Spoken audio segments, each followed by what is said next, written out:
मन के हारे हार है, मन के जीते जीत। मेरी माँ ने मुझे ये बात तब कही थी जब मैं अपने 12th बोर्ड के एग्जाम्स देकर घर वापस आई और मैं बहुत डर रही थी कि न जाने मेरा रिजल्ट कैसा रहेगा, मैं अच्छे परसेंटेज ला भी पाऊंगी या नहीं। अब क्योंकि एग्जाम्स के बाद कुछ समय के लिए छुट्टियां रहती हैं और मैं हर रोज टेंशन ले रही थी, तो मेरी माँ ने मुझे एक किताब पढ़ने की सलाह दी और कहा, मैंने तुम्हें पहले भी बताया था कि हमारा मन बहुत शक्तिशाली है, लेकिन तुम इस किताब को पढ़ो। दिमाग कैसे वैज्ञानिक रूप से काम करता है ये तुम्हें इस किताब से मालूम पड़ेगा। तो दोस्तों, मैंने इस किताब को पढ़ना शुरू किया। इस किताब का नाम था your mind and how to use it और इनके राइटर का नाम था विलियम वॉकर एटकिंसन। एक वकील, व्यापारी, प्रकाशक और लेखक थे जो न्यू थॉट आंदोलन के एक अग्रणी नेता थे। न्यू थॉट एक ऐसी आध्यात्मिक विचारधारा थी जो 19वीं शताब्दी के अंत में विकसित हुई थी। एटकिंसन ने अपने असली नाम के अलावा थेरॉन क्यू ड्यूमोंट और योगी रामचरक जैसे अनेक उपनामों से भी बहुत सी पुस्तकें लिखी। उनकी लगभग 100 से भी अधिक पुस्तकें प्रकाशित हुई जो उनके जीवन के अंतिम 30 वर्षों में लिखी गई थी। उन्होंने your mind and how to use it का नाम दिया एक बुक को जो व्यवहारिक मनोवैज्ञानिक मैनुअल थी। इस बुक में उन्होंने मन के प्रकार, गुण, क्रिया और विकास के बारे में बताया और ये भी बताया कि कैसे मन को सही तरीके से इस्तेमाल करना चाहिए। उन्होंने ये बुक इसीलिए लिखी क्योंकि उनका मन था कि मन की शक्ति को जानना और बढ़ाना हर व्यक्ति के लिए जरूरी और अनिवार्य है। उन्होंने कहा था कि मन ही सबसे बड़ी शक्ति है जो हमारे पास है। इस शक्ति को समझना और इस्तेमाल करना हमारे लिए बहुत फायदेमंद है। उन्होंने इस बुक में मन के विभिन्न पक्षों और क्षमताओं को सरल और रोचक तरीके से समझाया है। ये बुक हो सकता है आपको बहुत वैज्ञानिक लगे क्योंकि ये बुक हमारे शरीर और मन के मनोविज्ञान पर आधारित है, इसीलिए मैं जितना हो सके इसे आसान भाषा में आपको बताऊंगी। Chapter number 1, what is the mind. William की इस बुक की शुरुआत होती है एक सवाल से कि माइंड क्या है। ये सवाल तो हर किसी को परेशान करता है। कुछ लोग कहते हैं कि माइंड और ब्रेन एक ही चीज है, कुछ लोग कहते हैं कि माइंड और सोल एक ही चीज है, और कुछ लोग कहते हैं कि माइंड कुछ भी नहीं है, बस एक इल्यूजन है। लेकिन ये सब गलत है। माइंड और ब्रेन अलग हैं, माइंड और सोल अलग हैं, और मन या सोल कोई माया नहीं, कोई इल्यूजन नहीं, बल्कि ये एक ऐसी असलियत है जिसको हम सब ज्यादा ध्यान नहीं देते। तो विलियम बताते हैं, माइंड का मतलब है वो टीचर जिसके थ्रू हम सोचते हैं, फील करते हैं और विल करते हैं। माइंड का काम है इंफॉर्मेशन को प्रोसेस करना, स्टोर करना और यूज करना। माइंड का सोर्स है कॉन्शियसनेस जो हमें हमेशा जागृत रखता है कि हम कौन हैं, हम क्या कर रहे हैं और हम क्या चाहते हैं। माइंड के दो पहलू हैं, ऑब्जेक्टिव माइंड और सब्जेक्टिव माइंड।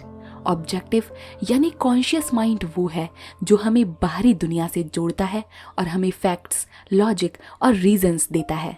सब्जेक्टिव या सबकॉन्शियस माइंड वो है जो हमें अपने अंदर चल रहे रहस्य से कनेक्ट करता है और हमें फीलिंग्स, इमोशंस और इंट्यूशंस देता है। ऑब्जेक्टिव माइंड कॉन्शियस है, subjective mind subconscious. Subjective mind हर बात का विश्लेषण करता है, सब्जेक्टिव माइंड रचनात्मक है। ऑब्जेक्टिव माइंड को कैसे भी बदल सकते हैं। जैसे मान लीजिए, जब कोई व्यक्ति हमें कोई बात कहता है तो हम उसका सही या गलत विश्लेषण करके उसे मान लेते हैं, लेकिन ऐसा सब्जेक्टिव माइंड के साथ नहीं होता। ये ठीक वैसा ही है जैसा हमें जोसेफ मर्फी भी अपनी book the power of your subconscious mind में बताते हैं। माइंड के दोनों एस्पेक्ट्स को एक हिमखंड की तरह समझा जा सकता है, जिसमें कॉन्शियस माइंड वो हिस्सा है जो पानी के ऊपर दिख रहा है और सबकॉन्शियस माइंड वो हिस्सा है जो पानी के नीचे छुपा है। माइंड के दोनों पहलुओं को बैलेंस करना हमें अपने माइंड को सबसे बेहतर तरीके से यूज करना सिखाता है। दोस्तों, माइंड को यूज करना सीखना जरूरी है क्योंकि माइंड हमारा सबसे पावरफुल टूल है। माइंड से सब कुछ आसान है, चाहे वो कितना भी मुश्किल काम ही क्यों ना हो, उसको पूरा करना माइंड की क्षमता से सरल है।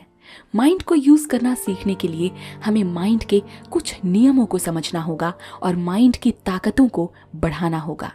इस बुक की समरी में हम आपको माइंड को सही तरीके से इस्तेमाल करने के प्रैक्टिकल और साइकोलॉजिकल तरीके बताएंगे जो आपको अपने माइंड को मास्टर करने में मदद करेगा। आगे के चैप्टर्स में एक एक करके इंसान के उन इमोशंस और साइकोलॉजिकल फैक्टर्स की बात की गई है जो आपने शायद सुनी भी नहीं होंगी, लेकिन वो सब आपके सबकॉन्शियस माइंड में काम कर रहे हैं। तो चलिए एक एक करके हम हर चैप्टर को उसकी समरी से आसानी से समझने की कोशिश करें। Chapter number 2, the mechanism of mental state. Mental state का मैकेनिज्म ये है कि हमारा माइंड 2 पार्ट से बना है, कॉन्शियस माइंड और सबकॉन्शियस माइंड। कॉन्शियस माइंड वो है जो हमारे प्रेजेंट थॉट्स, फीलिंग्स और एक्शंस को कंट्रोल करता है। सबकॉन्शियस माइंड वो है जो हमारे पुराने एक्सपीरियंस, मेमोरीज और आदतों को समेटे रखता है। सबकॉन्शियस माइंड हमारे कॉन्शियस माइंड से ज्यादा पावरफुल है क्योंकि वो हमारे बिहेवियर और पर्सनालिटी को प्रभावित करता है। हमारा सबकॉन्शियस माइंड हमारे कॉन्शियस माइंड से ज्यादा ग्रहणशील है, इसीलिए हम उसको पॉजिटिव अफर्मेशंस, सजेशंस और विजुअलाइजेशन से और भी ज्यादा पावरफुल बनाते हैं। विलियम एटकिंसन ने अपनी book your mind and how to use it के इस चैप्टर में बताया है कि हम अपने सबकॉन्शियस माइंड को कैसे प्रशिक्षण दे सकते हैं। उन्होंने कुछ टेक्निक्स दी हैं, जैसे कि पहली टेक्निक है सेल्फ सजेशन। ये टेक्निक वो है जिसमें हम अपने सबकॉन्शियस माइंड को पॉजिटिव स्टेटमेंट्स रिपीट करते हैं, जैसे कि I am confident, I am successful, I am happy etcetera. ये स्टेटमेंट्स हमारे सबकॉन्शियस माइंड में पॉजिटिव बिलीव्स क्रिएट करते हैं जो हमारे कॉन्शियस माइंड को भी अफेक्ट करता है। Second technique, visualization. ये वो टेक्निक है जिसमें हम अपने सबकॉन्शियस माइंड को विविड इमेजेस दिखाते हैं, जैसे कि हम अपने गोल्स को अचीव करते हुए या हमारे डिजायर्ड सिचुएशन को जीते हुए। ये इमेजेस सबकॉन्शियस माइंड को मोटिवेट करते हैं और हमारे कॉन्शियस माइंड को गाइड करते हैं।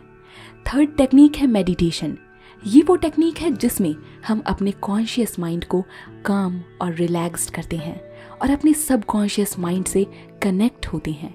मेडिटेशन से हम अपने सबकॉन्शियस माइंड को क्लियर करते हैं और उसमें पॉजिटिव थॉट्स और इमोशंस फिल करते हैं। ये टेक्निक्स हमारे मेंटल स्टेट को बेहतर बनाने में मदद करती हैं क्योंकि हम अपने सबकॉन्शियस माइंड को कॉन्शियसली कंट्रोल करके अपने थॉट्स, फीलिंग्स और एक्शंस को आकार देते हैं। इस तरह से हम अपने माइंड को यूज करना सीखते हैं और अपनी जिंदगी को बेहतर बनाते हैं। और हाँ दोस्तों, मेंटल स्टेट को कंट्रोल करना सीखना जरूरी है क्योंकि मेंटल स्टेट हमारा सबसे इम्पॉर्टेंट फैक्टर है। मेंटल स्टेट से हम अपने माइंड को एफिशिएंट, इफेक्टिव और प्रोडक्टिव बना सकते हैं, अपने मूड को इम्प्रूव कर सकते हैं और अपनी हेल्थ को मेंटेन कर सकते हैं। मेंटल स्टेट को कंट्रोल करना सीखने के लिए हमें मेंटल स्टेट के नियमों और प्रोसेस को समझना होगा और मेंटल स्टेट की शक्तियों को नियंत्रित करना होगा। इस बुक में हम आपको मेंटल स्टेट को कंट्रोल करना सिखाने के प्रैक्टिकल साइकोलॉजिकल तरीके बताएंगे जो आपको अपने मेंटल स्टेट को मास्टर करने में मदद करेगा। आगे चलकर आप इसे और बेहतर तरीके से समझ पाएंगे। Chapter number 3, the great nerve centres. दोस्तों, आपने अपने स्कूल में नर्वस सिस्टम के बारे में तो जरूर पढ़ा होगा, लेकिन मुझे तो कभी ये ज्यादा समझ में नहीं आया। आपको आया था क्या? इस बुक के 3rd चैप्टर में विलियम भी कुछ इसी तरह की बातें करते नजर आते हैं। इसमें विलियम बताते हैं कि माइंड के डिफरेंट पार्ट्स जैसे brain, spinal cord, nerves etcetera हमारे ग्रेट नर्व सेंटर्स तक जाते हैं और हमारी बॉडी और माइंड के फंक्शंस को रेगुलेट करते हैं। इन नर्व सेंटर्स का हमारे सेंसेशंस, मूवमेंट्स या हम कैसे प्रतिक्रिया देते हैं इस पर बहुत बड़ा असर होता है। इस चैप्टर में बताया गया है कि ब्रेन हमारा सबसे इम्पॉर्टेंट नर्व सेंटर है जो हमारे थॉट्स, फीलिंग्स और एक्शंस को कंट्रोल करता है। ब्रेन को 3 पार्ट्स में डिवाइड किया जा सकता है, सेरेब्रम, सेरेबेलम और ब्रेन स्टेम। सेरेब्रम हमारे हायर मेंटल फंक्शंस जैसे मेमोरी, इंटेलिजेंस, लैंग्वेज एटसेट्रा को हैंडल करता है। सेरेबेलम हमारे बैलेंस, कोऑर्डिनेशन और फाइन मूवमेंट्स को हैंडल करता है। ब्रेन स्टेम हमारे शरीर के सबसे ज़रूरी फंक्शंस जैसे breathing, heart beat, blood pressure etcetera को हैंडल करता है। स्पाइनल कॉर्ड दूसरा सबसे बड़ा इम्पॉर्टेंट नर्व सेंटर है जो हमारे दिमाग से हमारे शरीर तक हर कम्युनिकेशन में मदद करता है। नर्व्स हमारे तीसरे सबसे बड़े ज़रूरी नर्व सेंटर्स हैं जो हमारे शरीर के अलग अलग हिस्सों को जोड़ते हैं। दोस्तों, अगर मैं आपको मोटे तौर पर बताऊं तो इस चैप्टर में हमारा नर्वस सिस्टम कैसे काम करता है इस बारे में बताया गया है। ऐसा लग रहा है ना कि साइंस पढ़ रहे हैं और बायोलॉजी की क्लास में बैठे हैं। तो चलिए दोस्तों, एक स्टोरी से समझते हैं। अर्जुन एक स्टंटमैन है जो अपने माइंड के डिफरेंट पार्ट्स का यूज करके अपने स्टंट्स को परफॉर्म करता है। वो अपने ब्रेन से अपने सभी फंक्शंस को प्लान करता है, अपने स्पाइनल कॉर्ड से अपने मसल्स को कंट्रोल करता है, अपने नर्व से अपने सेंसेशंस को फील करता है एटसेट्रा। वो अपने माइंड के डिफरेंट पार्ट्स को कोऑर्डिनेट करके अपने स्टंट्स को फ्लॉलेस बनाता है। लेकिन एक दिन वो एक स्टंट में गलती करता है जिसमें उसका स्पाइनल कॉर्ड इंजर्ड हो जाता है। उसके स्पाइनल कॉर्ड के कुछ नर्व्स डैमेज हो जाते हैं जिसकी वजह से उसके माइंड के डिफरेंट पार्ट्स अफेक्टेड हो जाते हैं। वो अपने लेग्स को मूव नहीं कर पाता, अपने पेन को फील नहीं कर पाता, अपने इमोशंस को एक्सप्रेस नहीं कर पाता एटसेट्रा। वो अपने स्टंट्स को परफॉर्म नहीं कर पा रहा है और उसका करियर और कॉन्फिडेंस दोनों खत्म होता नजर आ रहा है। जब वो हॉस्पिटल में एडमिट होता है तो वो रिया से मिलता है जो उसकी फिजियोथेरेपिस्ट है। रिया उसके स्पाइनल कॉर्ड को हील करती है और उसे अपने माइंड के डिफरेंट पार्ट्स को रिकवर करने में मदद करती है। वो उसे अपने लेग्स को मूव करने के लिए एक्सरसाइजेस बताती है, अपने पेन को फील करने के लिए मैसेजेस देना सिखाती है, अपने इमोशंस को एक्सप्रेस करने के लिए थेरेपी बताती है एटसेट्रा। वो अर्जुन से प्यार करने लगी है और उसे अपने स्टंट्स को वापस परफॉर्म करना सिखाना चाहती है। लेकिन अर्जुन को रिया पर ट्रस्ट करना मुश्किल होता है क्योंकि उसका माइंड उसे धोखा देता है।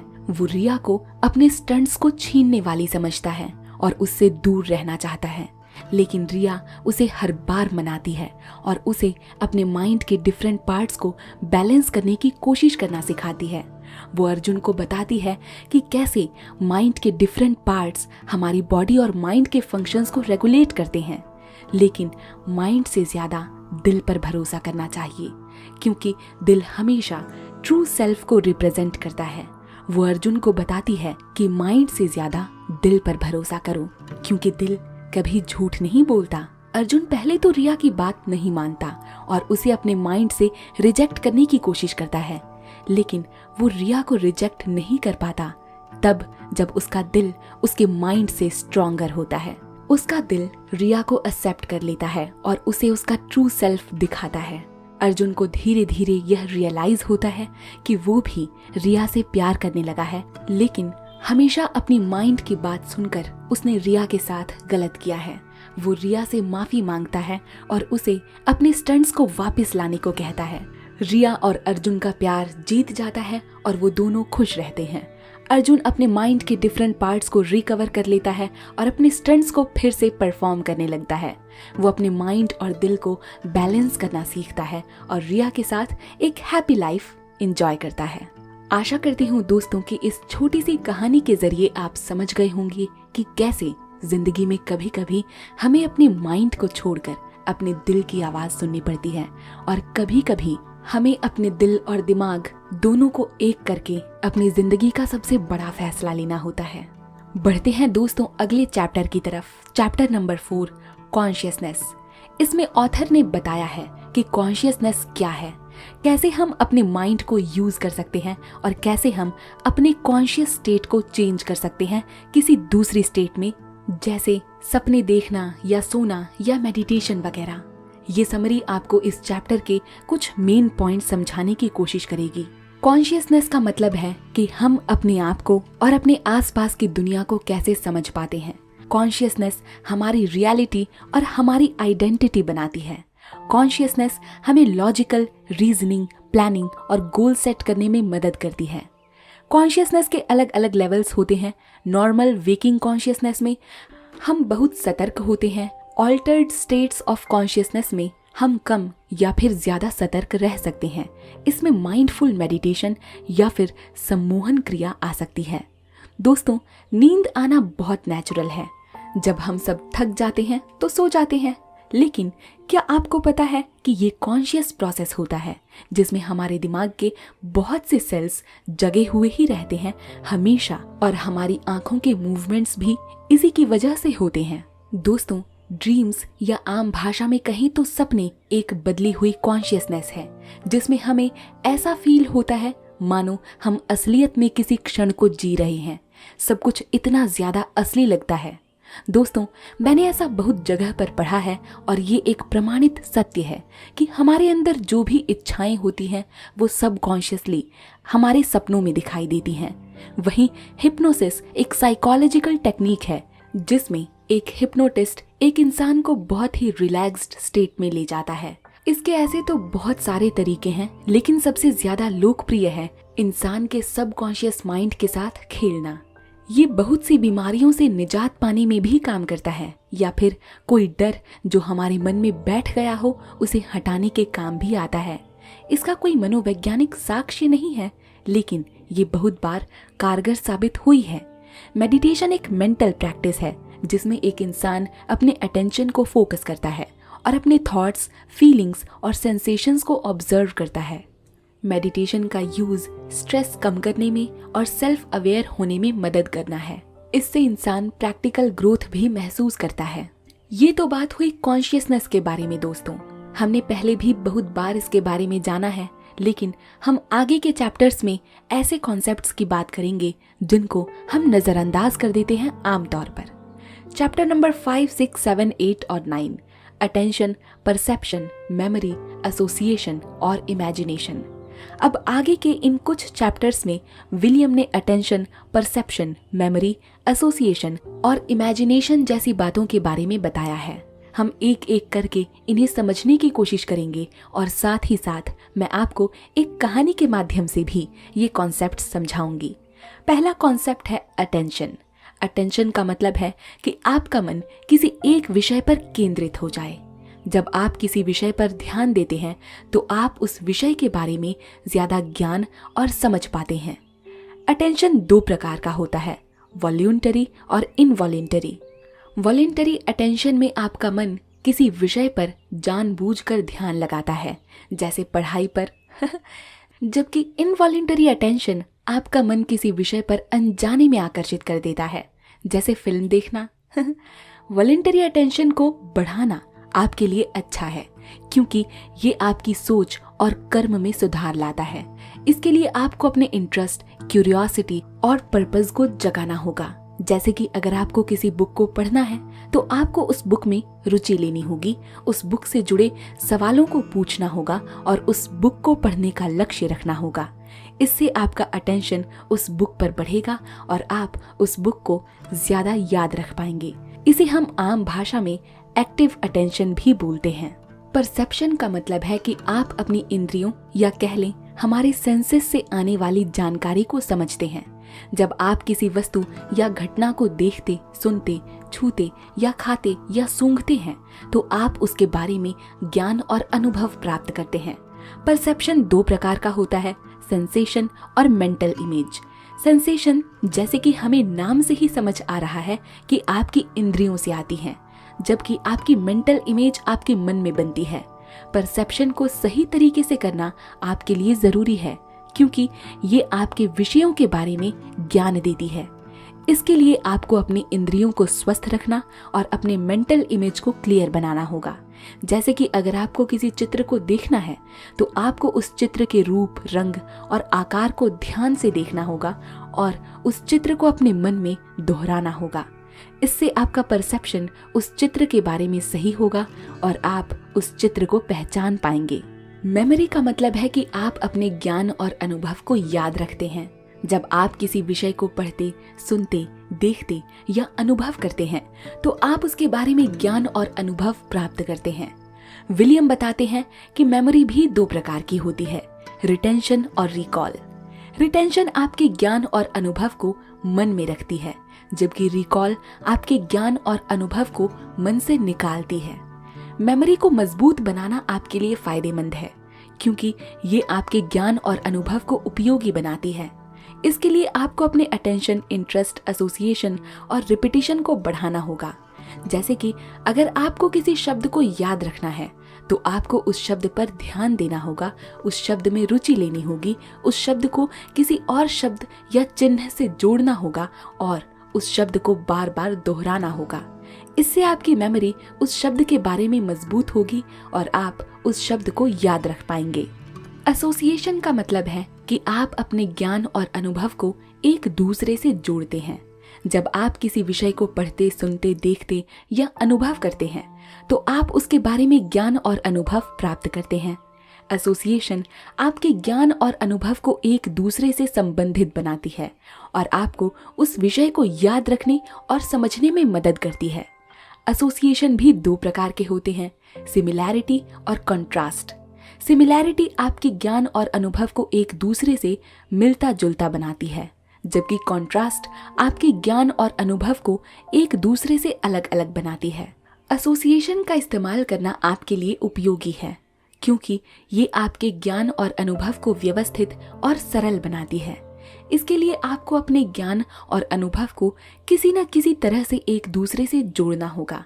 जैसे कि अगर आपको किसी देश के बारे में ज्ञान रखना है तो आपको उस देश के नाम, झंडे, राजधानी, भाषा, चिन्ह, इतिहास, संस्कृति, खाना पीना, पर्यटन, व्यापार, राजनीति, धर्म, कला, विज्ञान और कुछ भी जो आपको उस देश के बारे में याद हो, उस देश से संबंधित बनाए रखना होगा।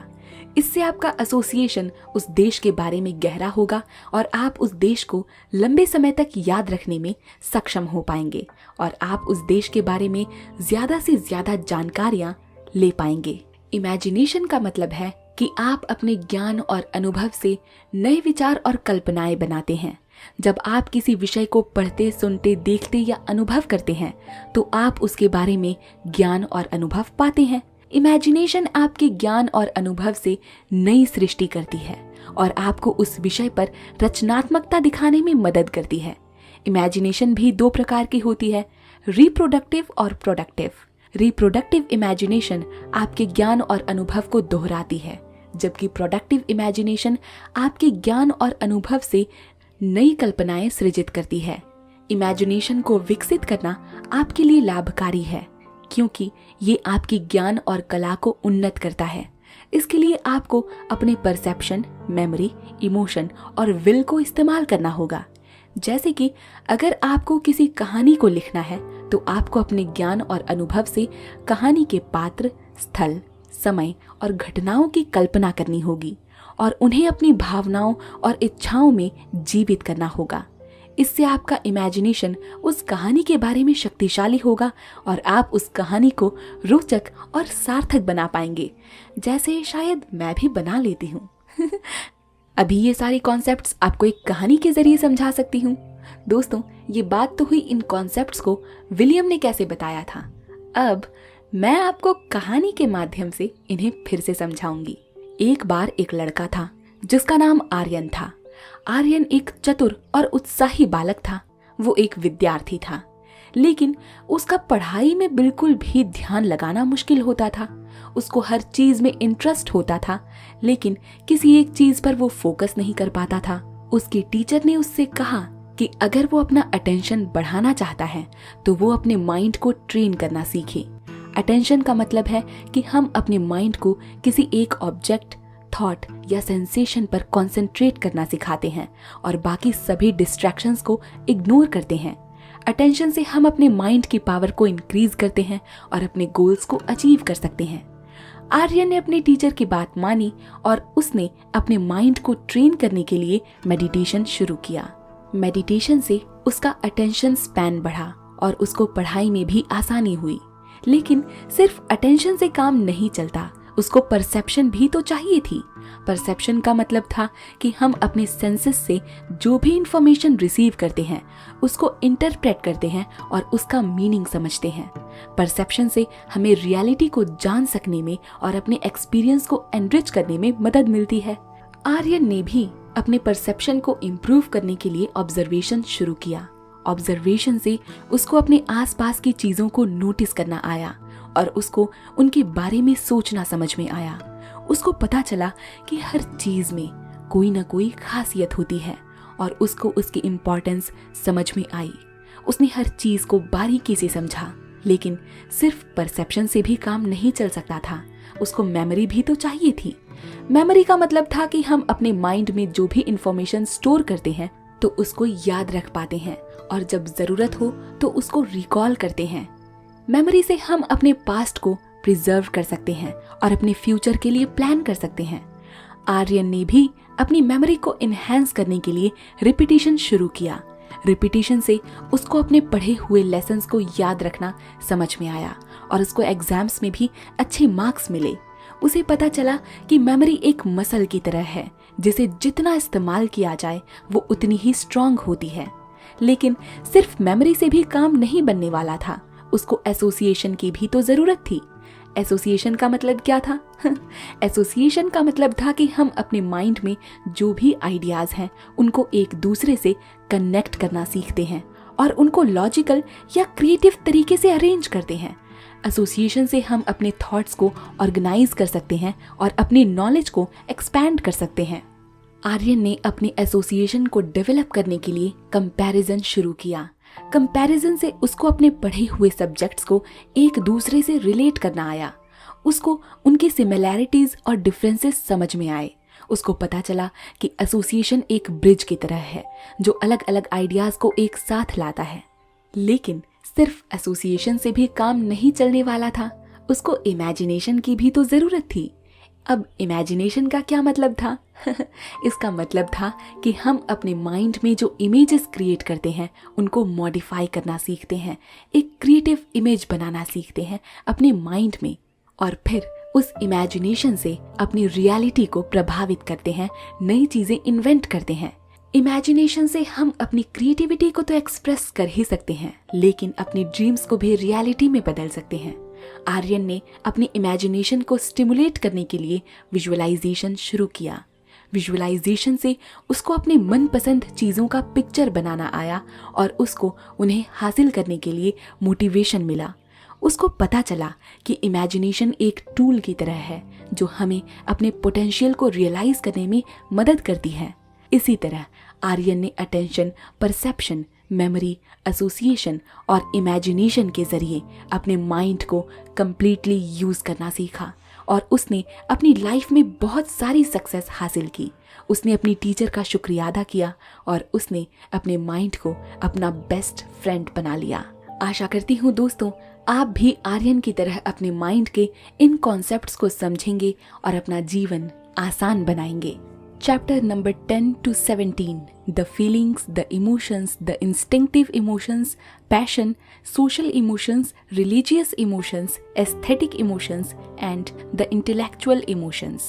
दोस्तों, फीलिंग्स का मतलब है महसूस करना। जैसे अभी आप ये ऑडियो बुक सुन रहे होंगे तो आप हो सकता है बहुत खुश फील कर रहे हो। इस चैप्टर में विलियम ने काफी अच्छे से फीलिंग्स को समझाया है। फीलिंग्स का मतलब है कि हम कैसे अपने इमोशंस को एक्सपीरियंस करते हैं। फीलिंग्स हमारे थॉट्स, बिलीव्स, एटीट्यूड्स और एक्सपेक्टेशन से इन्फ्लुएंस्ड होते हैं। फीलिंग्स हमारे एक्शंस, रिएक्शंस और डिसीजंस में भी इम्पॉर्टेंट रोल प्ले करते हैं। फीलिंग्स के अलग अलग टाइप्स होते हैं। कुछ फीलिंग्स प्लेजेंट होते हैं जैसे happiness, Joy, love, gratitude etcetera. कुछ फीलिंग्स ज्यादा प्लेजेंट नहीं होते जैसे anger, sadness, fear, guilt etcetera. कुछ फीलिंग्स न्यूट्रल होते हैं जैसे curiosity, boredom, surprise etcetera. Feelings को कंट्रोल करने के लिए कुछ टेक्निक्स हैं जैसे self awareness, self regulation, self expression etcetera. Self awareness में हम अपनी फीलिंग्स को रिकॉग्नाइज और अंडरस्टैंड करते हैं। सेल्फ रेगुलेशन में हम अपनी फीलिंग्स को मैनेज करते हैं। सेल्फ एक्सप्रेशन में हम अपनी फीलिंग्स को दूसरों के साथ शेयर करते हैं। फीलिंग्स को पॉजिटिव और कंस्ट्रक्टिव बनाए रखने के लिए कुछ टिप्स हैं जैसे positive thinking, positive affirmations, positive visualization etcetera. Positive thinking में हम अपने नेगेटिव थॉट्स को चैलेंज और रिप्लेस करते हैं। पॉजिटिव अफर्मेशंस में हम अपने पॉजिटिव स्टेटमेंट्स को रिपीट करते हैं। पॉजिटिव विजुअलाइजेशन में हम अपने डिजायर्ड आउटकम्स को इमेजिन करते हैं। इसके साथ ही विलियम ने फीलिंग से रिलेटेड कॉन्सेप्ट जिसका नाम इमोशंस है उसके बारे में भी बताया है। इमोशंस हमारे माइंड और बॉडी के रिएक्शंस हैं जो हमें किसी सिचुएशन या इवेंट से कॉप अप करने में हेल्प करते हैं। इमोशंस हमारे मोटिवेशन और डिसीजन मेकिंग में भी खासा रोल प्ले करते हैं। इमोशंस हमें अपने गोल्स को अचीव करने के लिए ड्राइव करते हैं और हमें रिवॉर्ड और पनिशमेंट के बारे में बताते हैं। इमोशंस हमें ये भी बताते हैं कि किसी सिचुएशन में हमें क्या फैसला करना चाहिए या क्या करना चाहिए और क्या नहीं। इमोशंस हमारे मेंटल और फिजिकल हेल्थ को भी अफेक्ट करते हैं। इमोशंस हमारे मूड, पर्सनैलिटी और सेल्फ एस्टीम को शेप करते हैं और हमारे स्ट्रेस, एंग्जाइटी और डिप्रेशन को भी इन्फ्लुएंस करते हैं। राइटर इस चैप्टर में इंस्टिंक्टिव इमोशंस की बात करते हैं। ये वो इमोशंस हैं जो हमारे जन्म से ही हमारे अंदर होते हैं और हमारी जीवन रक्षा और अनुकूलन के लिए जरूरी होते हैं, जैसे कि भय, क्रोध, प्यार, नफरत एटसेट्रा। भय एक ऐसा इमोशन है जो हमारे अंदर जन्म से होता है और हमारे जीवन रक्षा के लिए जरूरी है। जब हम किसी खतरे या संकट में होते हैं तो हमारा मन भय का अनुभव करता है और हमारे शरीर में उसके अनुसार प्रतिक्रिया होती है। हमारे दिल की धड़कनें तेज हो जाती हैं, हमारी सांसें फूलती हैं और हमारा पसीना छूट जाता है। कई बार जब डर की परिस्थिति बहुत आतंकित होती है तो हमारा ब्लड प्रेशर भी बढ़ सकता है। ये सब हमारे शरीर को खतरे से बचने या लड़ने के लिए तैयार करते हैं। भय हमारे मन को भी प्रभावित करता है और हमारे निर्णयों और व्यवहार को निर्धारित करता है। कभी कभी भय हमारे लिए फायदेमंद होता है क्योंकि वो हमें सावधान और सतर्क रखता है, लेकिन कभी कभी यही भय हमारे लिए नुकसानदायक भी होता है क्योंकि वो हमें निराशा, चिंता और कमजोरी का एहसास कराता है। इसीलिए हमें अपने भय को समझना और नियंत्रित करना चाहिए और उससे नहीं डरना चाहिए। सोशल इमोशंस, इस पर भी राइटर लिखते हैं। अब ये सोशल इमोशंस क्या होते हैं? इस बारे में लेखक का मानना है कि ये वो इमोशंस हैं जो हमारे सामाजिक रिश्तों और परिस्थितियों से उत्पन्न होते हैं और हमारे सामाजिक व्यवहार और आचरण को निर्धारित करते हैं, जैसे कि लज्जा, गर्व, शर्म इत्यादि। गर्व एक ऐसा इमोशन है जो हमारी सामाजिक स्थिति और उपलब्धियों से संबंधित है और हमारे मन को खुद पर संतुष्ट और प्रसन्न रखता है। जब हम किसी काम में सफल होते हैं या किसी की तारीफ हासिल करते हैं तो हमारा मन गर्व की अनुभूति करता है और हमारा आत्मविश्वास बढ़ता है। गर्व हमारे व्यक्तित्व को और चरित्र को भी प्रभावित करता है और हमारे व्यवहार और आचरण को निर्धारित करता है। कभी कभी गर्व हमारे लिए फायदेमंद होता है क्योंकि वो हमें प्रेरित और उत्साहित रखता है, लेकिन कभी कभी यही गर्व हमारे लिए नुकसानदायक भी साबित हो सकता है क्योंकि वो हमें अहंकारी, अकड़ू या घमंडी भी बना सकता है। इसीलिए हमें अपने गर्व को समझना और सीमित रखना चाहिए, इसका एक सही संतुलन अपनाना चाहिए और उससे अपने आप को बदलना चाहिए। बुक में आगे लेखक रिलीजियस इमोशंस पर लिखते हैं।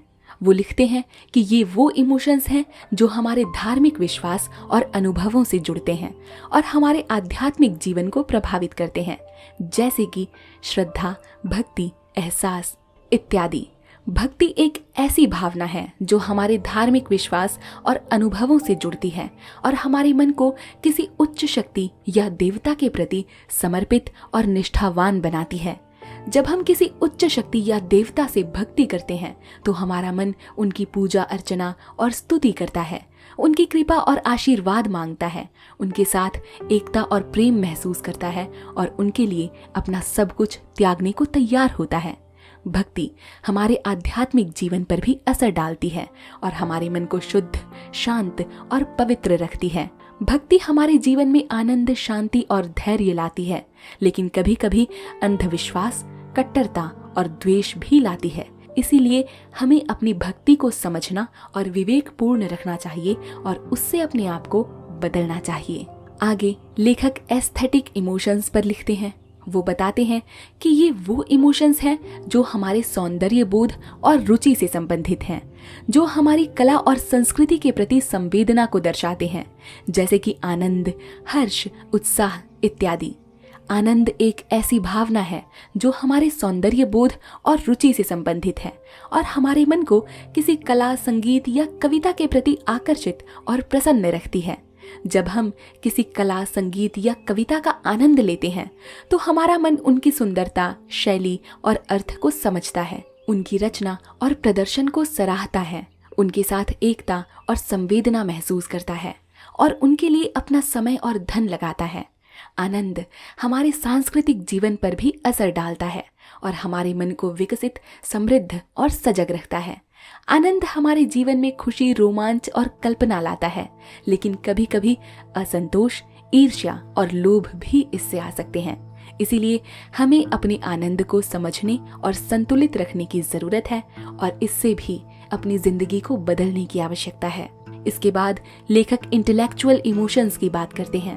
वो लिखते हैं कि ये वो इमोशंस हैं जो हमारी बुद्धि और ज्ञान से उत्पन्न होते हैं और हमारे विचार और विवेक को बढ़ाते हैं, जैसे कि विश्लेषण, अनुमान, संदेह एटसेट्रा। विश्लेषण एक ऐसी भावना है जो हमारी बुद्धि और ज्ञान से उत्पन्न होती है और हमारे मन को किसी तथ्य, सिद्धांत या समस्या के प्रति सजग और सतर्क रखती है। जब हम किसी तथ्य, सिद्धांत या समस्या का विश्लेषण करते हैं तो हमारा मन उनके मूल कारण और परिणाम को जानता है, उनके सही और गलत की पहचान करता है, उनके साथ तर्क और विवेक लगाता है और उनके लिए समाधान और सुधार ढूंढता है। विश्लेषण हमारे वैज्ञानिक जीवन पर भी असर डालता है और हमारे मन को पूर्ण, निर्मल और कुशल रखता है। विश्लेषण हमारे जीवन में ज्ञान, बुद्धि और न्याय लाता है, लेकिन कभी कभी संदेह, उलझन और तनाव भी लाता है।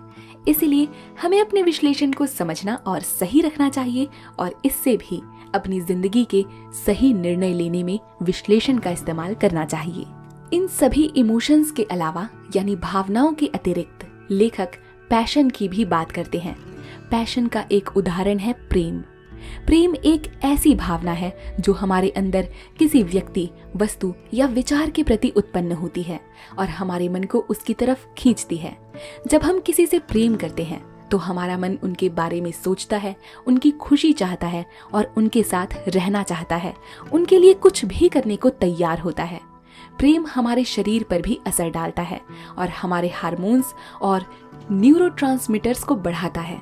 प्रेम हमारे जीवन में आनंद, उत्साह और रोमांच लाता है, लेकिन कभी कभी दुख, निराशा और ईर्ष्या भी लाता है। इसीलिए हमें अपने प्रेम को समझना और स्वस्थ रखना चाहिए और इससे अपनी जिंदगी को बदलना चाहिए। दोस्तों, वक्त हो चला है इन सभी चीजों को एक कहानी के जरिए समझने का। इस कहानी के जरिए हम ये समझने की कोशिश करेंगे कि कैसे एक आम इंसान इन सभी इमोशंस या भावनाओं से होकर गुजरता है और कैसे उसकी जिंदगी में अलग अलग पड़ाव आते हैं और कैसे वो उसमें अपने दिल, दिमाग और भावनाओं का इस्तेमाल करता है। एक बार की बात है, सना नाम की एक लड़की थी। सना एक सुंदर और समझदार विद्यार्थी थी, लेकिन उसे अपने आप से बहुत शर्म आती थी क्योंकि उसको अपनी फीलिंग्स और इमोशंस को एक्सप्रेस करना नहीं आता था। उसके टीचर उससे कहते कि अगर वो अपने आप को खुलकर एक्सप्रेस करना जानती तो वो अपनी फीलिंग्स और इमोशन को पहचान पाती। फीलिंग्स का मतलब है कि हम अपने इमोशंस को इंटरप्रेट करते हैं और उनके सही अर्थ को समझते हैं। इमोशंस का मतलब है कि हम अपने सिचुएशंस या इवेंट से रिएक्ट करते हैं और उनसे प्रभावित होते हैं। फीलिंग्स और इमोशन से हम अपनी पर्सनालिटी को डिफाइन कर सकते हैं और अपनी रिलेशनशिप्स को नर्चर कर सकते हैं। सना ने अपने टीचर की बात मानी और उसने अपनी फीलिंग्स और इमोशंस को पहचानने के लिए इंट्रोस्पेक्शन शुरू किया। इंट्रोस्पेक्शन से उसे अपने अंदर के इमोशंस का एहसास हुआ और उसको अपने बारे में पता चला। उसने अपने बारे में सोचना शुरू किया। उसे पता चला कि इमोशंस कई तरह के होते हैं और उनमें से कुछ इंस्टिंक्टिव होते हैं और कुछ हम बाद में सीखते हैं। इंस्टिंक्टिव इमोशंस का मतलब था कि हम इन्हें अपने जन्म से ही जानते और महसूस करने की क्षमता रखते थे।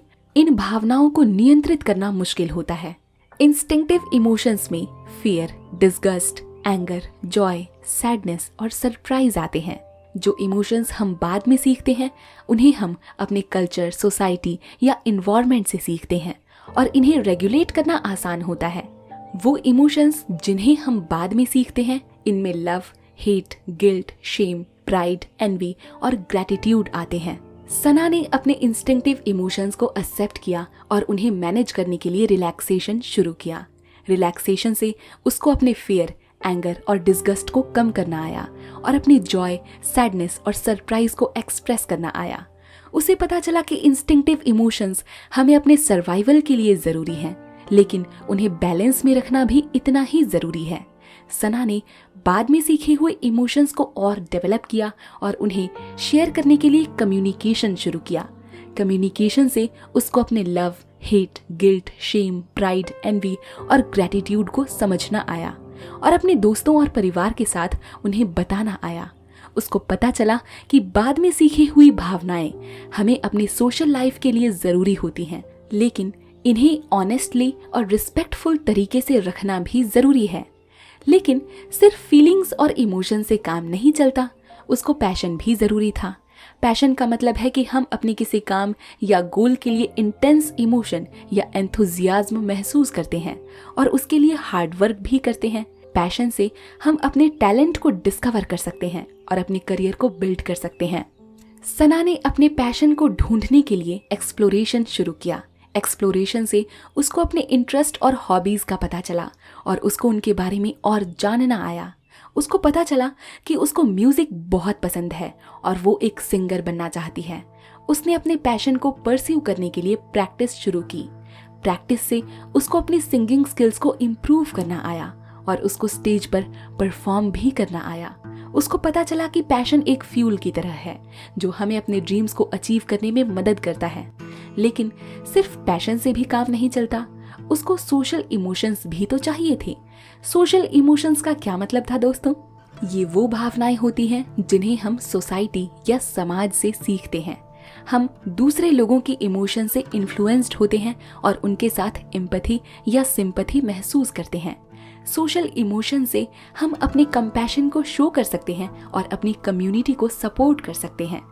सना ने अपने सोशल इमोशंस को कल्टीवेट करने के लिए वॉलंटियरिंग शुरू की।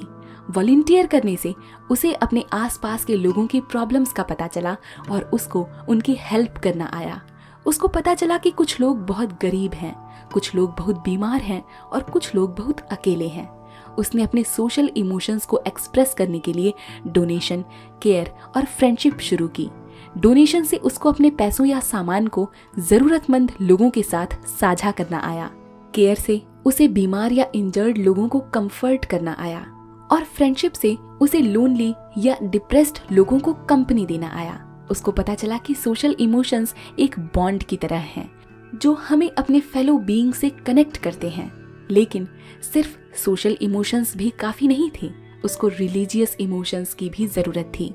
रिलीजियस इमोशंस का मतलब था कि हम किसी भी हायर पावर या डिवाइन बीइंग के साथ कनेक्शन महसूस करते हैं और उनके लिए डिवोशन या रेवरेंस दिखाते हैं।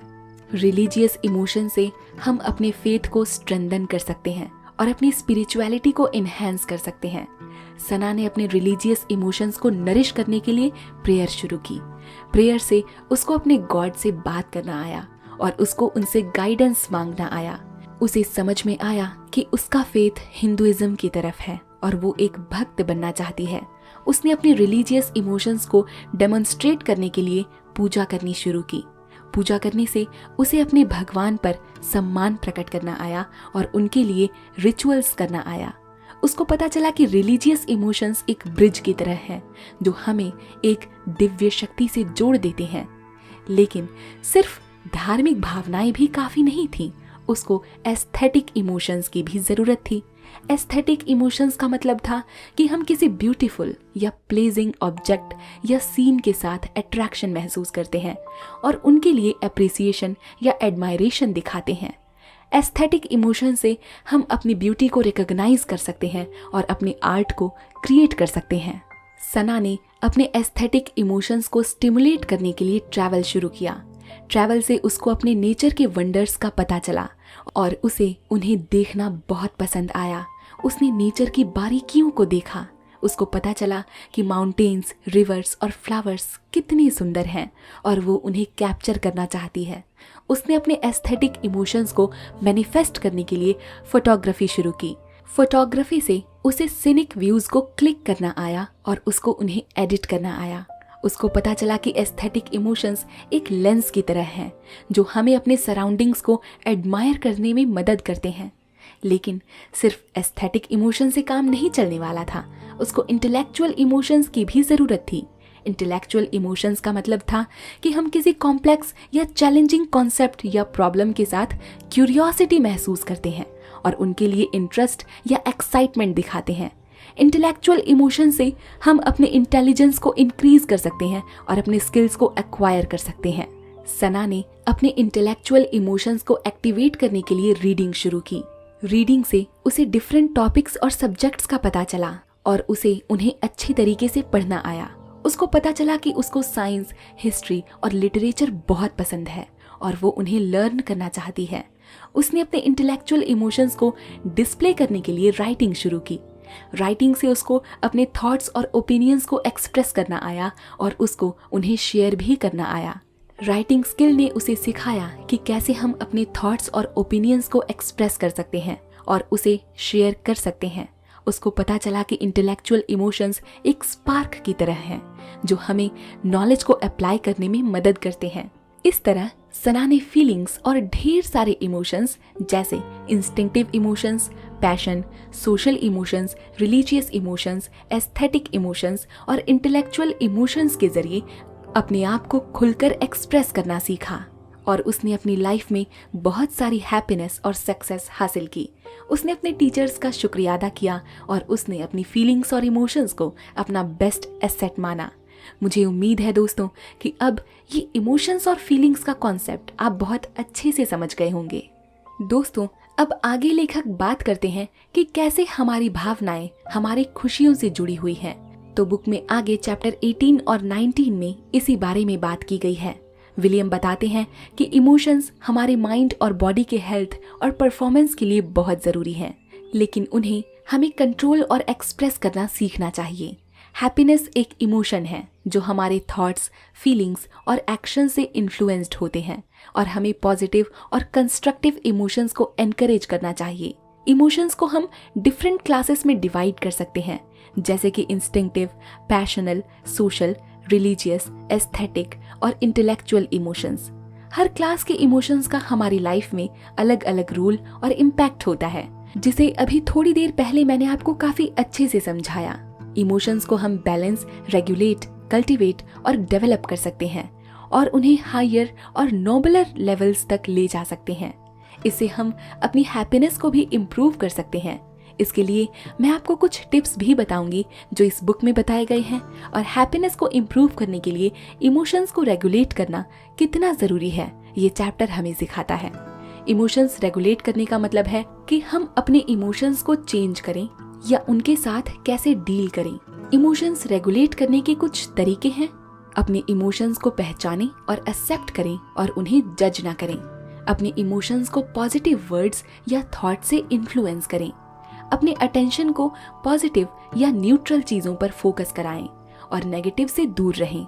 अपने आप को सेल्फ कंपैशन दें और ग्रेटिट्यूड प्रैक्टिस करें। माइंडफुलनेस और मेडिटेशन से अपने इमोशंस को काम और क्लियर करें। अपने इमोशंस को अप्रिशिएट करें और इन्हें सप्रेस ना करें बल्कि एक्सप्रेस करें। ये सभी स्किल्स आपको अपने इमोशंस को रेगुलेट करने में मदद करेंगी और आपकी हैप्पीनेस को भी बूस्ट करेंगी। आप इन स्किल्स को रोजाना प्रैक्टिस करके अपने इमोशंस को बेटर मैनेज कर सकते हैं। इस बुक का चैप्टर नंबर 20, द इंटेलेक्ट। दोस्तों, आसान भाषा में इंटेलेक्ट का मतलब है कि हम अपने दिमाग से सोचते हैं और समस्याओं का समाधान करते हैं। इंटेलेक्ट से हम अपने विचारों को क्लियर और लॉजिकल तरीके से व्यक्त कर सकते हैं और नई चीजों को सीख सकते हैं। इंटेलेक्ट हमें अपने आप को और दूसरों को समझने में मदद करता है और हमें अपने डिसीजंस में कॉन्फिडेंट बनाता है। इस चैप्टर में ऑथर ने बताया है कि हमारा इंटेलेक्ट क्या है, कैसे डेवलप होता है और कैसे हमारे माइंड और लाइफ को इम्प्रूव करता है। ऑथर ने कुछ पॉइंट्स भी बताए हैं, जैसे इंटेलेक्ट हमारे माइंड का वो टीचर है जो हमें logical, rational, analytical, critical, abstract और क्रिएटिव थिंकिंग करने में हेल्प करता है। इंटेलेक्ट हमें अपने नॉलेज, अंडरस्टैंडिंग, विजडम और इंटेलिजेंस को इंक्रीज करने में हेल्प करता है। इंटेलेक्ट हमारे माइंड के डिफरेंट प्रोसेस से डेवलप होता है, जैसे observation, comparison, classification, generalization, induction, deduction, inference, synthesis, analysis, evaluation और इमेजिनेशन। हमारे इंटेलेक्ट हमारे सबकॉन्शियस माइंड से भी इन्फ्लुएंस्ड होते हैं, जो हमें अपनी इंट्यूशन, इंसाइट, इंस्पिरेशन और इनोवेशन को एक्सेस करने में हेल्प करते हैं। इंटेलेक्ट हमारे माइंड और लाइफ को पॉजिटिव वेज में इम्प्रूव करते हैं, क्योंकि वो हमें problem solving, decision making, learning, communication, creativity, productivity, happiness और सक्सेस में इन्हेंस करते हैं। इंटेलेक्ट हमें ये भी बताते हैं कि हम किस तरह की इंफॉर्मेशन, आइडियाज और कॉन्सेप्ट से इंटरेस्टेड हैं, और हमें अपनी क्यूरियोसिटी, पैशन और पर्पस को परस्यू करने में भी हेल्प करते हैं।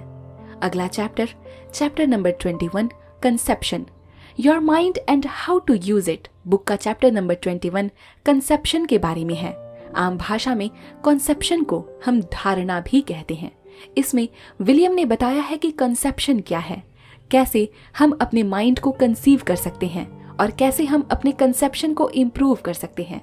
कंसेप्शन का मतलब है कि हम कैसे अपने माइंड में आइडियाज को फॉर्म करते हैं और उन्हें लॉजिकल तरीके से ऑर्गेनाइज करते हैं।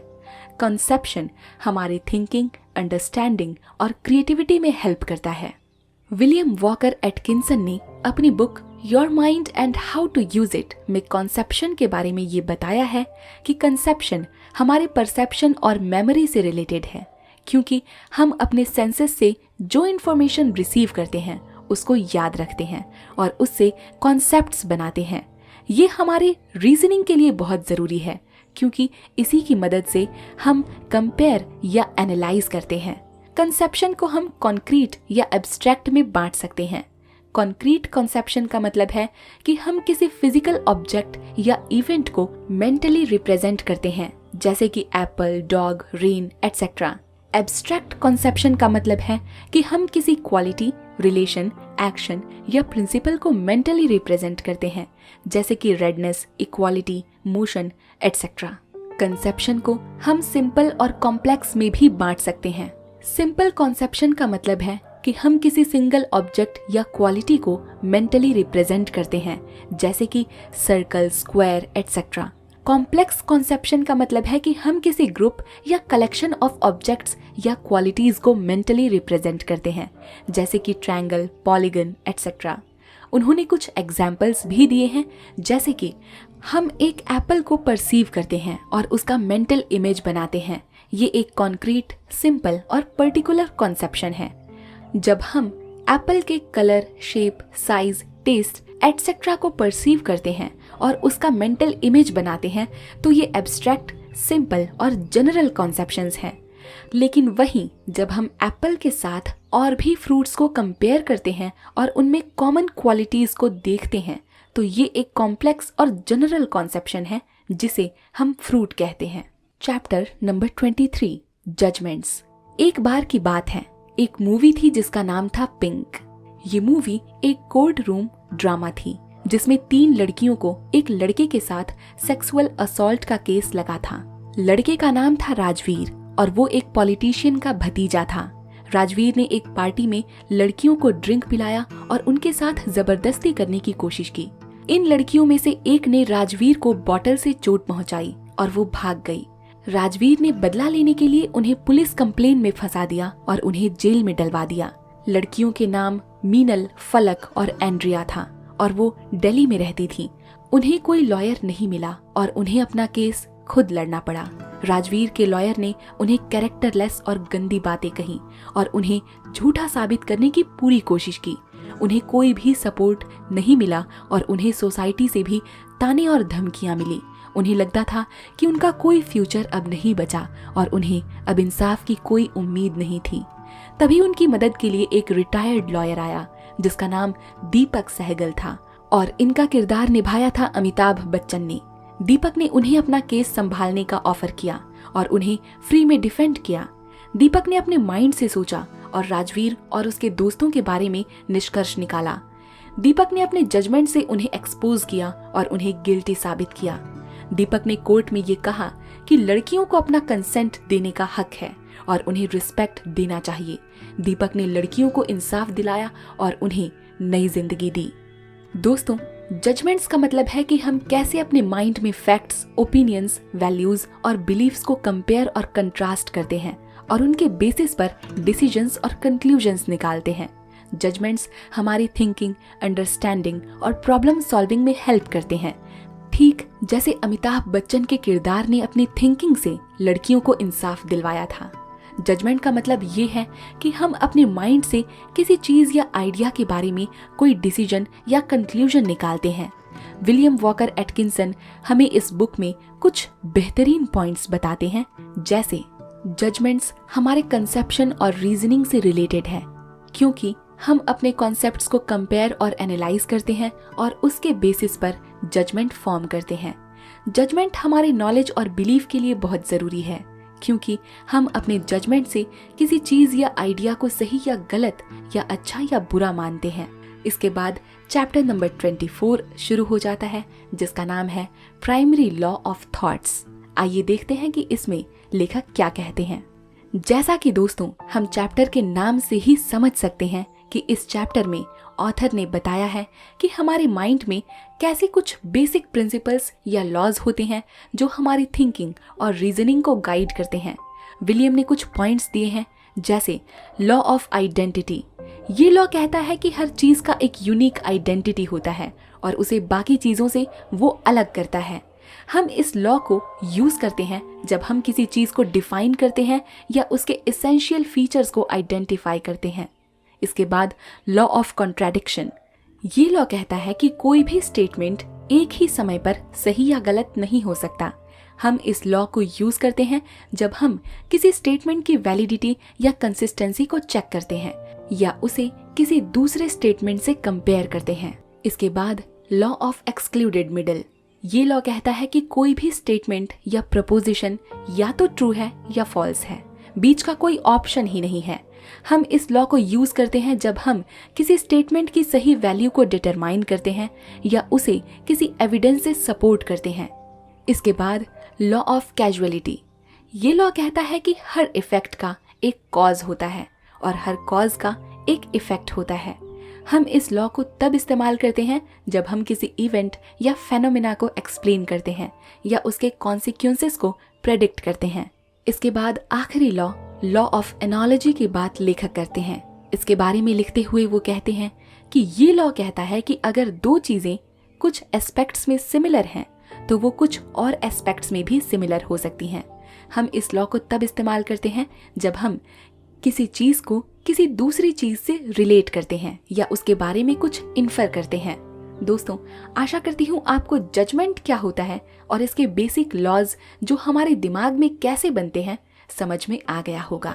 इसके बाद चैप्टर नंबर 25, 26, 27, 28 यानी इन 4 चैप्टर्स में reasoning, inductive reasoning, deductive reasoning और फैलिशियस रीजनिंग के बारे में लेखक बात करते हैं। आइए बहुत छोटे में समझते हैं कि ये चारों क्या होते हैं।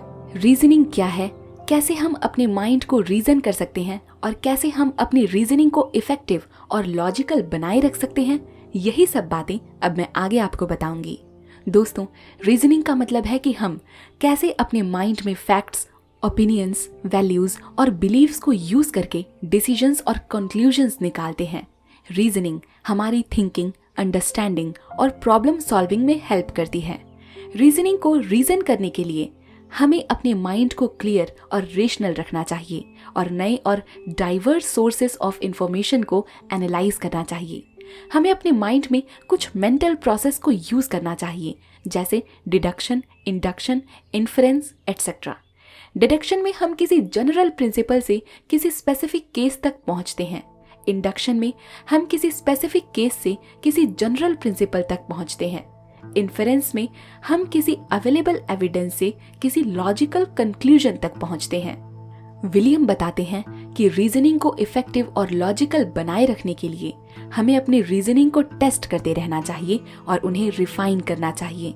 हमें अपनी रीजनिंग को दूसरों से कंपेयर करना चाहिए और उनका फीडबैक और पर्सपेक्टिव्स को कंसिडर करना चाहिए। हमें अपनी रीजनिंग को प्रैक्टिकल और यूजफुल बनाने की कोशिश करनी चाहिए और उन्हें सॉल्व करना चाहिए।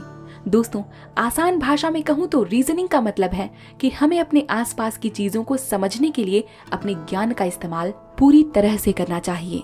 इसमें हम अपने अनुभवों से निष्कर्ष निकालते हैं, भविष्यवाणी करते हैं या समझौता बनाते हैं। रीजनिंग के 3 प्रकार होते हैं, डिडक्टिव, इंडक्टिव और अबडक्टिव। इन्हें मैं आपको एक कहानी के जरिए समझाने की कोशिश करूंगी ताकि आप बोर न हो जाएं। एक बार की बात है, एक डिटेक्टिव था यानी जासूस, जिसका नाम शेरलॉक होल्म्स था। उसने एक खूनी का पता लगाने के लिए एक केस लिया था। उसने क्राइम सीन पर कुछ क्लूज देखे, जैसे कि एक चाकू, एक ब्लड स्टेन और एक सिगरेट बट। उसने इन क्लूज से कुछ अनुमान लगाया, जैसे कि चाकू से उसने अनुमान लगाया कि खून चाकू से ही हुआ है। ब्लड स्टेन से उसने अनुमान लगाया कि खूनी और शिकार दोनों लड़के थे। सिगरेट बट से उसने अनुमान लगाया कि खूनी चेन स्मोकर था। ये सभी अनुमान शेरलॉक ने इंडक्टिव रीजनिंग से लगाए थे। इंडक्टिव रीजनिंग में हम कुछ विशिष्ट उदाहरण या प्रत्यक्ष चीजों से एक आम निष्कर्ष निकालते हैं। इंडक्टिव रीजनिंग का निष्कर्ष हमेशा सच या झूठ नहीं होता, बल्कि अधिक या कम संभव होता है। इंडक्टिव रीजनिंग काम तब करती है जब हमारे पास काफी सारे उदाहरण हो और वो भी प्रामाणिक और प्रतिनिधित्व करने वाले। शेरलॉक ने अपने अनुमानों को टेस्ट करने के लिए और भी जांचें की। उसने चाकू पर फिंगरप्रिंट लिए, ब्लड स्टेन का डीएनए टेस्ट किया और सिगरेट बट का ब्रांड पता किया। उसने ये सब जानकारी की एक लिस्ट बनाई जिसमें उसने 3 सस्पेक्ट्स का नाम लिखा था। उसने इन तीनों का बैकग्राउंड चेक किया और उनमें से एक पर खूनी होने का शक जताया। उसने अपना शक इस तरह से प्रस्तुत किया, खून चाकू से हुआ है। चाकू पर सिर्फ एक ही फिंगरप्रिंट के निशान थे और वो थे अजय के, तो अजय ही खूनी है। ये निष्कर्ष शेरलॉक ने डिडक्टिव रीजनिंग से निकाला था।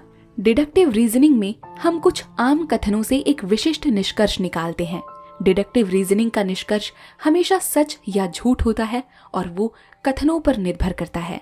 डिडक्टिव रीजनिंग काम तब करती है जब हमारे पास काफी सारे तर्कसंगत और सत्य कथन या सबूत हों। शेरलॉक ने अपने निष्कर्ष को प्रूव करने के लिए, सही साबित करने के लिए अजय को अरेस्ट करवाया।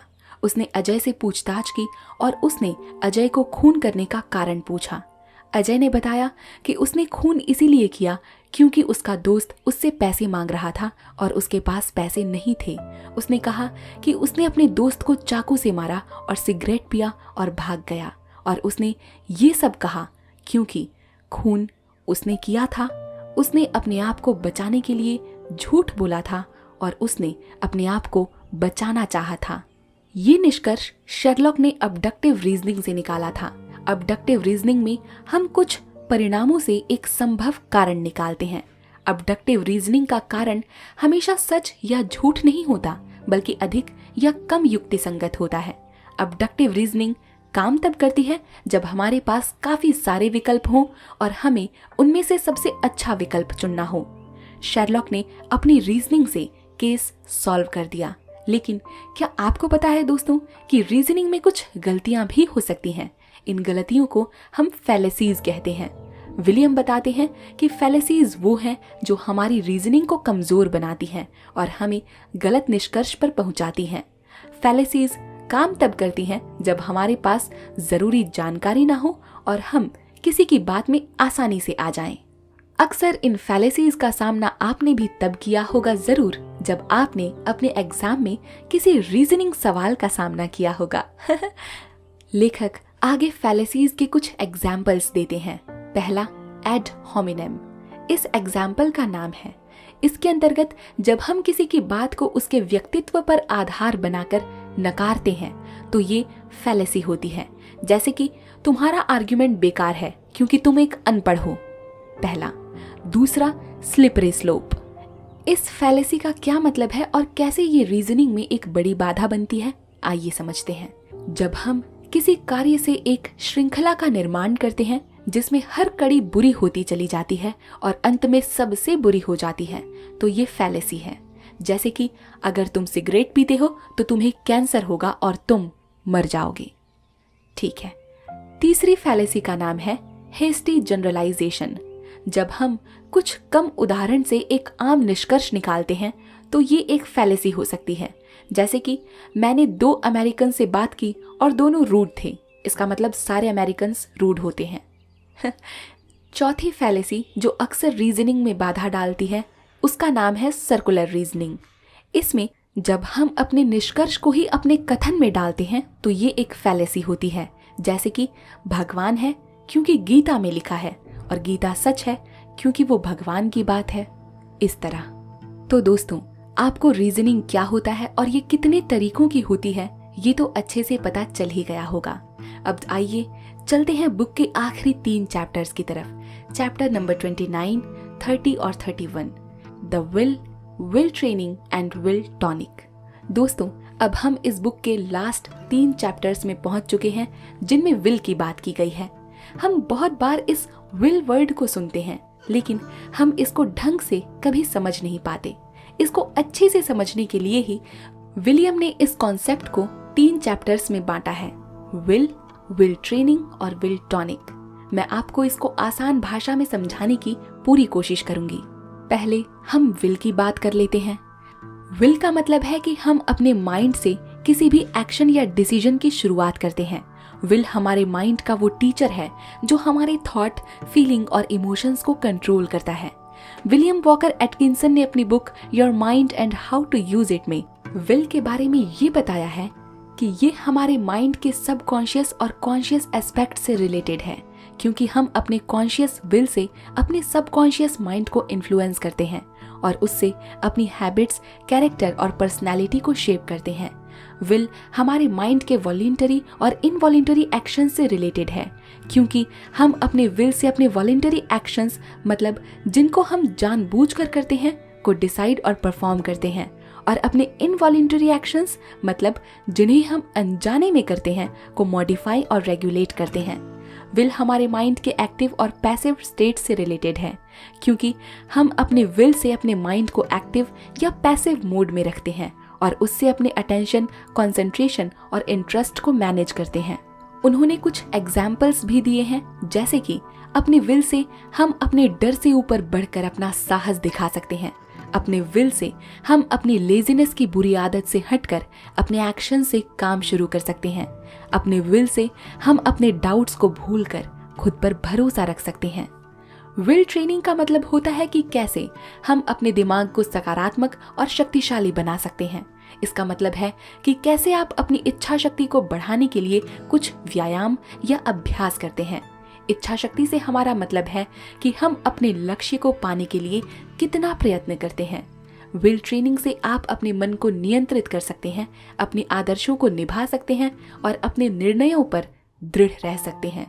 विल ट्रेनिंग करने के कुछ तरीके हैं, जैसे अपने आप से वचन लें कि आप हर दिन कुछ नया सीखेंगे या कुछ नया करने की कोशिश करेंगे।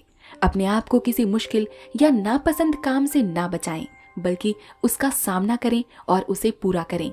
अपने आप को किसी आकर्षित या प्रलोभन करने वाली चीज से दूर रखें जब तक कि आप अपना काम खत्म न करें। अपने आप को किसी पॉजिटिव या नेगेटिव फीडबैक से प्रभावित ना होने दें, बल्कि अपने आप पर विश्वास रखें और अपने काम पर ध्यान लगातार बनाए रखें। अपने आप को किसी चैलेंज या कंपटीशन में डालें और अपने आप को उसमें सफल होने के लिए प्रोत्साहित करें। विलियम ने इस बुक में कुछ ऐसे तरीके बताए हैं, जैसे कि अपने दिन को अच्छे रवैये से शुरू करें। जब आप सुबह उठें तो मुस्कुराएं और अपने आप से कुछ अच्छे शब्द कहें। आप जो भी करें उसमें खुशी और आनंद ढूंढें। इससे आपको दिमाग में स्ट्रेस कम फील होगा और आप हमेशा खुश रहेंगे। अपने शरीर को पानी और व्यायाम से पोषित रखें। कम से कम 4 से 6 ग्लास पानी जरूर पिएं और रोज 20 मिनट या उससे ज्यादा व्यायाम करें। इससे आपके दिमाग का रक्त संचालन बेहतर होगा और आपकी याददाश्त और मूड सुधरेंगे। व्यायाम से आपके दिमाग की कोशिकाएं और भी सुरक्षित और तेज होंगी। अपने दिमाग को नए और रोचक तरीके से काम में लगाएं।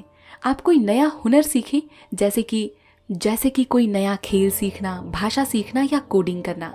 इससे आपके दिमाग के नए चैलेंजिंग आयाम जागृत होते हैं और आपके दिमाग की क्षमता बढ़ती है। आप अपने दिमाग को चुनौती दें और नए तरीके सोचें। इन तरीकों से आप अपने दिमाग को सकारात्मक और शक्तिशाली बना सकते हैं। विल ट्रेनिंग से आप अपने जीवन में कई फायदे ले सकते हैं, जैसे कि आप अपने काम में ज्यादा फोकस्ड और प्रोडक्टिव बन सकते हैं। आप अपने स्ट्रेस और एंजाइटी को कम कर सकते हैं। आप अपने कॉन्फिडेंस और सेल्फ एस्टीम को बढ़ा सकते हैं। आप अपनी क्रिएटिविटी और इनोवेशन को उभार सकते हैं। आप अपने रिलेशनशिप्स और कम्युनिकेशन स्किल्स को सुधार सकते हैं। विल ट्रेनिंग एक ऐसी स्किल है जो आपको हर जगह काम आती है, इसीलिए आप इसे अपने रूटीन में जरूर शामिल करें और अपनी इच्छा शक्ति को मजबूत करें। अब हम इस कॉन्सेप्ट को और साथ ही साथ इस पूरी बुक के आखिरी टॉपिक विल टॉनिक पर आ चुके हैं। विल टॉनिक एक ऐसा तरीका है जो विलियम ने अपनी book your mind and how to use it में बताया है, जिससे हम अपने विल पावर को बढ़ा सकते हैं। विल पावर वो शक्ति है जो हमें अपने मन को नियंत्रित करने और अपने लक्ष्य को प्राप्त करने में मदद करती है। विलियम ने कहा है कि विल पावर को भी एक्सरसाइज की तरह ट्रेन किया जा सकता है और इसके लिए हमें विल टॉनिक की जरूरत है। विल टॉनिक का मतलब है कि हमें अपने विल को हर रोज चुनौतियां देनी चाहिए, जैसे कि कुछ ऐसी चीजें सीखना या करना जो हमें पसंद नहीं, या कुछ ऐसी चीजें ना करना जो हमें पसंद है। इससे हमारा विल पावर मजबूत होता है और हमें अपनी आदतों और इच्छाओं को कंट्रोल करना आता है।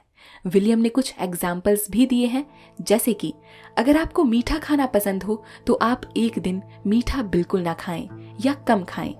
अगर आपको टीवी देखना पसंद है तो आप एक ही दिन टीवी बिल्कुल ना देखें या कम देखें।